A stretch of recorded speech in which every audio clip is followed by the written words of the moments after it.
أعوذ بالله من الشيطان الرجيم بسم الله الرحمن الرحيم والصلاة والسلام على سيدنا محمد وعلى آله وصحبه وسلم تسليما كثيرا. السلام عليكم ورحمة الله وبركاته. ماري مولو مو مو سيكو بي مو على تنا مسا منا بيدوساك بدي لا مون على مو مسا وتنا ماري مولو على توي مون نين علو نيتا سومينو أي مون نيلا سيكو موما سايا دو مناني سايا دو مناني سنولي awi nita kaba kotunu kala sikoma iwila la kotuna ke datala iwi wila adima ala na mida nuna makafa kafa momo wuli kotunu kamo madu ala la baba adi nuna makafa ko momo continue mo jurumu balela mo bale jumina ko mo continue mo baba adi nimo male kafa mona alu amo kosiko ko sa mo punishment al kamalo kanana wala baba kamo kosiko ka tauba ke ala mona bale jumu kala kamo simbolo sani saya na watemino baba mo kata kela mo bale jule mo te bale jumima madi malu amu mo wuli amu mo bale nyumake amu mo wuli mo ma tubiuke mo singa ke bale jumulo amu mo sebo bale jumulo ala mo nita la susu aba ne kotuna aba ka kun kala siko mo awe mo nita la mo ni la siko et watebe ata kabla awata ka di moma do wino wuta ata ako sikola me nuna lutawe mo ko siko bi wona ka bi mo we mo to malo mo nyona bi mo na wene na nzina ya bi ka kuma bi ala na rasi kola male nyawote jede na nguma kamena lotise na nguma kamena so madi malu awala siko kadi mo makomo mideke ko mo bale nyumake donc mo wo bale nyuma dili lani kanyo naldi so madi malu mo kuma te mideke bi mo fan ya salatu mo cirba Muhammad sallallahu alaihi wasallam mina nuna alu kana amma mo nalu parce que abi biska mo kane kama solo e wati ati we favor kinya we bale nyuma di kinya ou bien ya mole ou bien idiana mole ou bien muso ifa me chela ba mo na nuna alu kan ama mo nalu ye yalo ka fa akani degré nyama wole we afani ka do ke monne ala fani hinala ala jenya ala ka buluno yanye ase ba abungone ala jafa bema ase ba ala la hinala ala be jafa bema so made malu mo kete ko mamile ka bi de kile mo kile menyina akile mo bulu problème mo la akile mo kuma te wole kabi mo ko be mini wole mo alijini menyina wo fan kile an problème mo na alu bulu bi problème bele ba mi mo bulu wo kile mi dele mo kuma te wo kile ma akile fanani yoro mi da wo mo bulu mo kuma te wole kabi sayi muslim imam ahmed chila ba Muhammad sallallahu alaihi wasallam na saba wo sinde ko chedo akafo a seba wo ko modo nato si amika anya kati aljine deni aljine kono chedo ka boyno ansado ka boyno subhanallah mo mi je fo te chemine atote kwa na kono yes haya client kwa na kono open kwa na atote kwa na kono yeno chekana afana akafoko dun ko chedo nato yeno awe chemina kwa aljine deni chefana nikana asabanalu Allah ichila makala isama kama kala ji achila di cinemama ko chemini ko aljina kono asaba nako duna check infane ka kunabo Abdullah ibn Amr ibn As fane ka kedi wolo to afeka lo kafo che private life mina afeka lo ko che bale mina so akedi wolo to eta che bala akafo che kwa lena afabla ni nyona me awe laita kwa tenana duna bonkono ko fo akete tiri saba lekela ana fa we blanyo na ko tiri saba ina to akosekola bonkono so chefani ka wolo ko no problem ko nambala afa na chebala ali jitama ko chekete sube bana sube bana sela chefana ka suno ama wuri ka suseke afa jitama ko chekete sunu na somana na chema sunu somandanna maybe akako no ko very interesting ko maybe ko che mi seni bale maybe tiri premier ni lo na ma fele tiri flanalo fanani cheka sube basunoro fay be dafe afan ka lo flasi afan ka lo danani se kene boni aka da bola da ka da bodun atele sabana lo ko tunu chefani ka osu kirin fanike afan ya fo ruju chenye ku waina kafo nani ya ko chiraba Muhammad sallallahu alaihi wasallam ka ku aljine kono ku ide aljine kono ko donc ndafe kallo ite bale min de la madimalo ko ndafe kallo i bale min de la cheka ku lebu na life le na ko na life mini ko ne bu mina wole bu yini ko ke ko no problem chef fana ni kata parce que ne ma ko ye chira na faka ko mi kede alijine di mani ma okuye afani kata ata to lawta afani chef fana ni kakiri ko fokk kirimpe ko we min deli ko kama solo ko be kan lala ko hal njusu seneni kata madi maluma njusu seneni kata madi maslama bema donc madi malo mo akili le buye wole mo koko lo wo be min dele wole adama de njisoni ni jiso ka seneya alhamdulillah yako sema be seneya ala aljine da che makama so mine fe fuit ajuso kun kono kala ta abade maslama oma madi ma mo communauté ma fene bi kele mi de mo communauté kono bi abbe mi dele wala adama de nyona ngbe ya juso kala we ko dike fakki sanya la we ko dike fakki sanya o fakki sanya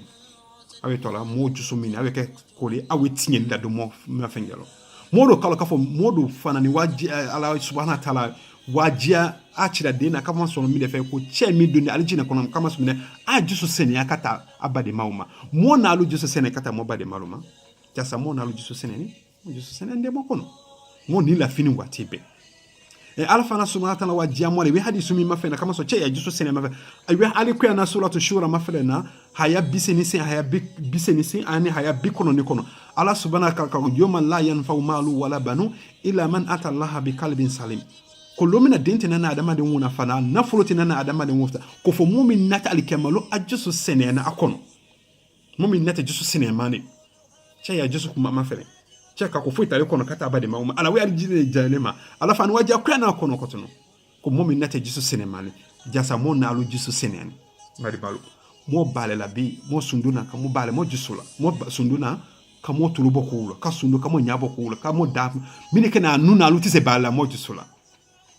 We need to train our heart, madamalu. Amo nyambu yabo mo jusula. Wa mo fena bi jangolo si ama bi mo dona mo fali la kama sa me fe. Mo jusu tiene mo kono. Mo nidi ande mola. E tola il faut fali na il fali be na kabuda. Il faut ti jesolo. Iwa ina il fali ti si jesona. Kon juso lande ngono. Juso lande kono mi delo. Kama so inyai mo kodi la komi titali. I hamini kodi do itena na komi sansela. Itena na komi sansela wo hami kiti la mi delo. Ile kete hamina kodi le ile hamini mo dule. Kama ile hamini wule hamimi ile la kata wuma wo hamite wula kata ajema ile kitu wusanzila di you worry about them you care more about them than they care about themselves alu hamin da ajele ile do hamini ku ile kitu wulu ya fenge sanzila ko fo ko mi wu joso kuno nya wuma wo sanzi ile tenasa wu joso mina la ki wu joso sanzi ala leta jisule ye kone ke do wukela obi do ina ala wi hali de wuma we naka gboya do wuma ai naka wo gboya wunyi awe wunyi na ai sunungu do we wuta crossi baleke ka do wula tinye kwala we fi nyuma di wuruma ala we che nyuma di wuruma ala we muso nyuma di wuma wu naka woka wu ya nyangbu yale ala we wali di wuma ala mina di la wuma nyado na ala lelo baba nyado na wotiri lo ko fakesa we awe ke kamole mota kamo mi do be fakesa ta kamole fe do wuta muta kamo fe we naka ke nyangbu yale we naka ka grupu la tinye kole wo be adama de mina madima amoba amo bale amo nyon support ke amo fala nyona talala amo fala nyona fala amo nyon di amo mo bolo di nyoma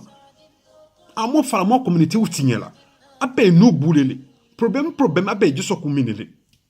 ala we bajiala nuna alula mo le ku mo nyala ka do ya problem ma fe me mo tenana mo je kan problem yena mo fana ni ala chila ba Muhammad sallallahu alaihi wasallam waja mola kafo inna minan nas mafatiha lil khair magaliga lil shar wa inna minan nas mafatiha lil shar magaliga lil khair ko do wino ko alu bale jubolo lele do wino wu bale nyuma do wino alu bale nyuma kilele ay bale jubolo lele aweta yomi ay bale nyuma le kela yino bekita alu na bale nyuma kela o mo chomo badu sani bi wa awe mo wisila yomi ay balofo mais balaju ate balaju bulu le balaju yomi ate bien la oma do you know who de balanyuma balaju kilele ay balaju da awe sa yoro ya nya bala ko wate ay balaju le maka balaju a tole yoro be mais balanyuma nya kana balanyuma ma alu ya sindu na ba mo wa fako ay balanyuma o ka ay asindi akoka parce que alu balanyuma bulu le ate bien la balaju mama so male malo amo molaja amo mo jusul da dia amo kuma mo bade ma ofe amo kana place ita mo place termine yo mo fena mi ko do ka lon nadu mako kafilale mo we to wutu fo kamo bla mo ala ya place do ala le adama de mo mitato jana makono ala le kalo momi duni aljini kono ale kalo do ka do mako we janama deni mini mitata janama kono ile weto ko la uti kibla ala ya place lo ka fo mo di mako wudu de janama kono ile ka wala bano ala le ka ko la place le buli alle le kalo momi tato momi tenana tal nuni alu mawulo no kete momi yena kama solo a infect kene benita weakness peut-être what a weakness ya kodilo asitalo abe ko be kati se ablala mais e balela e ala matala la suni tiri ki buri sute makala matala kwa la ko bala ile wo juge la kama solo fe kama che di na fala aw lokina ndan YouTube ma fe no kama che di na sala kama che wo ko allo ni balete a misite falale he was very popular mais kama che wo sani pe kalo ka fo loni la bele balete a misi fala munu na la fe watebe mais asani amuso na fadi kwa la bekitike moni che mi wote ale kamalo sin al chemi tenana sila titela ko fo mona ala kiti mona le wote amuso lewu bedo nyaaya la ko loni na le be kana ko mais ko mi ale na amuso wote ala kele pere kalo af muso fan ma fo mais ana mi fa munye ko la bekiti moni che wote no loni la ubi ay kele la nyon wote ndani misi la wolo ha mulu ko awe mwazi we mwobela loko we mwula seke chedo kana kafo ko ala ko we ko lonna ko purka ko mwazi we seleke sema kila we seleke ko walo misinye ko wo harvest ko na harvest wole ko ma ko na mumbe durusi ko mumu yono muna ko na durusi la kenta seneta ka che jujete no ale na mumu na de misi kono ko ay bo misi kono wulu ka bo misi kono ka jama aka songo ke ala bon kono wo sia mambale yino kele foi misi kono le wutu le lima bato wetu le wutu bato itala ala ya bombele kono so mbadi maru amomo la cha amo bale mo jusula amomo badi malu kani amomo badi mawula dia monye mota to wolile alikiyamalo sini mota ala subhanahu wa ta'ala wajamola wa kullu kun atihi yawmal qiyamah farda mona lukete mon lola ala nyakolo kirin edete nanna ilola kama solo ko fakisa ekiti lola ala nyakolo ile kirin peri edeta to ya kirin ya kumalele etanata ka fo fakisa ina mbala mina fakisa ina mbala edete nata woli donc mali malu amumola cha we need to work together amumola cha amumo jusu sene ala ina hali dia do mamoka na mo jusu tinya kama solo do ala we kudike wunya ala mawoke nunya na moka na mo jusu tinya mokono amoka na mo bade mawukere kama solo ko ni fitini fe parce que chirafana na wajia mola ala inna fi jasad mudghah iza salaha jasad kullu wa iza fasadat jasad kullu ala wa hiya al qalb ko adamaden fendu adamaden kono nya ka ben kaldimania fali fambe be ben kaldimania nyadu kanyami nyadu katinye fali fambe be tinye woni mindele ala wa hiya al qalb woni adamaden juso kirimini nyamo juso ka ben asiamalo mo na alu yakube be amo nyamoti kumara mo mufe amomola cha amomo jela fun jangolo sia mai bi mo community wulo jangolo sia mai bi mo yolo yabi asema mindele kun juso diandena wati ben juso diandena wori do kete jangolo bale kadi ilema inamike buila kata labitani na ko jangalo wimia itila ja ijuso fun kono inila blai kono inila bla ala wikiti ka adama diyan komina wori kete koko sebeni adama din joma wole kete jona ile ya site wulo ile ya control te wulo fili inimi ni la blai kono nyike ni la blai kono asemolo abisi kaka ima kelale abisi kakima sendiale abisi kakima falla jabole me nyike ijuso mimi na ka gunu kono de kui nyala ka do ya kuuje itu sije kani kuuje na madi malu amo molocha amo bale amo mojala amo dia nyonyi amo nyokani amo moju sofun ala wi alijine di chema kama solo mi defe fuita kono ala di wajamu la piana kono ko momu nati ajusu senemali so abe ni le bulu wuto mo solution abe ya mo jusu mine kono mo solution be ya me wole bu mo alijine solo mo ko be e mo jusu mine kono ya no amo fala nyangbo ya bala amo nyokani amo nyon kani amo fala nyangbo ya balada amo fa nyon nyangbo yala nda mo ahangi yala labi kele na ka wati mun vaka mota kata mola nyizo moidu mota nyizo moidu chomo badi vaka mota ni misila chomo badi te ama bangono chomo baka ana ata akuma wula ina hangi wulo biko mawo kele 1990 kele fe wulo kata si wula bi chomo ba ya kuma we wala makuma nyuma fokan chomo ba waka wule ko nyi kafo ku ibolo la kalo menena na kuma primime na mo primime na we na ka chomo ba de lo nyizo moidu mala tolo ni utu me aka ko nyi kafo ku bisiki bola kalo menena ko do kana kalo meneye ko mi de kete ko dibile danu nyala parce que itinasa wuya hali la lola ala na misebe la wuma nyi kafo wonya mwe kete dibile la dunu ngela parce que itisi bola wuya hali nyama ala mi hali la tala kete adila so inyapo ko belo inyado ala nyi la feka sawa tire na va kunya feka sawa ko kini nyado mo muri ye de ko mo mu yi yakonye mais inyaji ile yakoe mo munye ibisika sawa parce que il a ko la fisa mo mutale ile a condition fisa ne mo mutale yu yako mafena wala abe sabala do fali kono atina sa nyambo ya do ne jisu kono parce que il wi ta mafela alhamdulillah ndakanyi hali ne te basikulo tala ile wa itidu mafena bi sana aina la aka de basile tala ka basita aina to sunola ile do te basita la ikitila la ile kete sunola wonya alema ile do nyaye wu ya suwilo wudo basile tala ka usi ame basile tala kana to sunola ile do te basita la eti ala tanu ala na medi dema mademalu